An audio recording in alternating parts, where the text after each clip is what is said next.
досын үйлендіру үшін алып қашқан қызға өзі үйленуге мәжбүр болған жігіттің аянышты тағдыры. 80-ші жылдары біздің өңірде қызды құда түсіп алу деген атымен болмайтын. Жігіт біткеннің бәрі алып қашып үйленетін. Алып қашу салтқа айналған еді. Бірі жүріп жүрген қызын алып қашса, енді бірі бір-екі рет тілдескеннен соң ақ алып қашатын. Кейде сырттай ғашық болған қызын сөйлеспей ақ көшеден ұстап машинаға басып алып кететін жағдайларда кезігіп тұратын. Тіпті танымайтын қызды да алып қашқан жағдайлар болған. Алайда қызды еркінен тыс күштеп алып қашқандардың үстінен құқық қорғау органдарына шағымданып, жігітті соттату деген болған емес. Кейде шу шығып жатса да, кейіннен ақсақалдар араға түсіп, дау басты болатын. Кеңес өкіметі тұсында ауылға жолдамамен жас мамандар келетін. Жолдамамен келген жас маман қыз болса, ауыл жігіттерінің құдайы берді дей беріңіз. Ауылдағы жігіт біткен күндіз сол қыздың жұмыс істейтін мекемесін, түнде тұратын үйін ториды. Ауылға жолдамамен келген қыздар келін болып сол ауылда қалатын.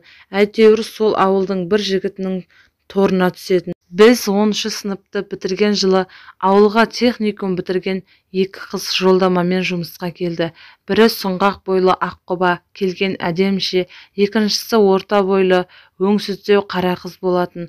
Жігіттігіміз ұстап кешке біз де сол қыздар тұратын үй маңына барсақ, бізден 3-4 жас үлкен жігіттер маңайлатпайтын. Үлкен жігіттердің арасында менің немере ағам Асқар мен сыныптас досымның ағасы Әбді де жүретін.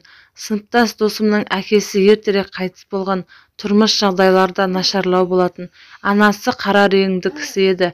Балаларының реңі анасына тартқан болу керек, бәрі шойын қара болатын. Үйінің кенжесі болғаннан соң ба, сыныптас досым сөзге қонақ бермейтін, сотқарлау болды. Домбырада ойнайды, гитара тартып ән салады. Қыз қырғынға қырғидан тиетін. Ал ағасы Әбді болса, аузынан сөзі түсіп қалған жігіт еді.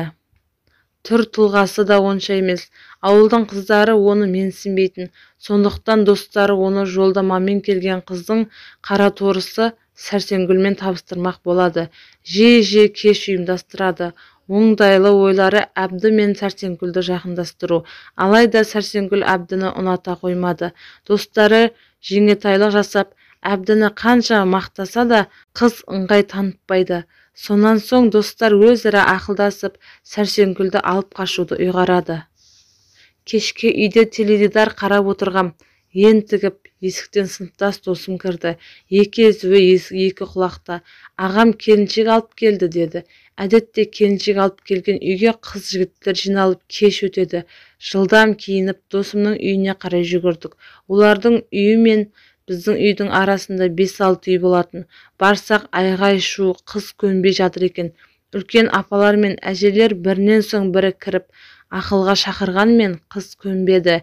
Егер қазір қайтып үйге апарып тастамасаңдар, жабулы қазан жабулы күйде қалады. Әйтпесе сотқа беріп бәріңді қаматамын деп қыз айтқанынан қайтпайды. Қыздың көнбейтініне көзі жеткен үлкендер қызды қайтып үйіне апарып тастаңдар деді. Сонан соң менің немере ағам Асқар мен тағы 2 досын апарып қамап қойды. Милиция бастығы егер қыз жазбаша түрде кешірім бермесе, онда балаларыңыз 10-15 жылға сотталады дейді. Қамалып жатқан 4 жігіттің әке-шешесі күнде барып қызға жалынады. Қыз көнбейді, ақша да ұсынады, көнбейді. Істің насырға шабатын түрі бар. Не істеу керек? Ауыл ақсақалдары кеңесіп, қыздың тұратын ауылына барып, сол ауылдың ақсақалдарын ертіп әке-шешесінің алдынан өтпек болады. Сәрсенгүлден әке-шешесінің аты жөнін, қай ауылда тұратынын, ауыл ақсақалдары кім екенін сұрайды. Бірақ Сәрсенгүл бұл жағдайдан әке-шешесінің хабарсыз екенін айтып, оларды араластырмаңдар, егер менің талабымды орындасаңыздар, кешірім жасаймын дейді. Қыздың беті бері қарағанын байқап, ақсақалдар қуанып қалады. Қарағым, қандай талабың болса да орындаймыз деседі. Алайда Сәрсенгүлдің талабын естігенде ақсақалдар тілден қалады. Не деуге білмей. Қалай болса да тығырықтан шығу керек. Содан үлкендердің бірі 4 жігіттің ата-аналарын жинап, мәселені шешіп, кешке хабарын айтатынын жеткізіп, кері қайтады. Сәрсенгүлдің талабы бойынша оған әбді емес Асқар үйленуі керек. Өйткені Асқар көрікті жігіт болатын. Олай болмаған жағдайда кешірім бермейтінін айтады. Ақсақалдар Сәрсенгүлдің талабын жігіттердің ата-аналарына жеткізеді. Үш ата-ана бұл талапқа бірден келіседі. Бірақ Асқардың ата-анасы не айтарға білмей дал болады. Келіспейін десе баласы қамалғалы тұр. Келіссе баласының болашағы қалай болмақ? Екі оттың ортасында қалған ата-ана ақырында бала келіссе біз келісімімізді бердік дейді. Сәрсенгүлдің талабы қамалып жатқан жігіттерге де жетеді. Өзара бір күн ақылдасқан жігіттер ертеңіне қыздың талабымен келіскендерін айтады. Сол күні қамаудан босап, кешке жігіттер Сәрсенгүлді екінші рет алып қашып, бұл жолы Асқардың үйіне әкеледі. Кешке кеш болды. Бірақ жиналған қыз-жігіт аз еді. Бәрі көңілсіз, би де биленбеді. Кеш тез тарқады. Елдің бәрі көп ұзамай Асқар Сәрсенгүлді жібереді, ажырасып кетеді деп күтті. Бірақ олай болмады. Олар қазір де бір шаңырақ астында тіршілік етіп келеді. Екі ұл, екі қыздары бар, немере де сүйіп отыр. Бірақ үйленген соң көп ұзамай Асқар ішімдікке құмарта бастады. Мас емес күні болмайтын. Бәлкім оның ішімдікке әуестенуіне сол бір жағдай себеп болды ма екен.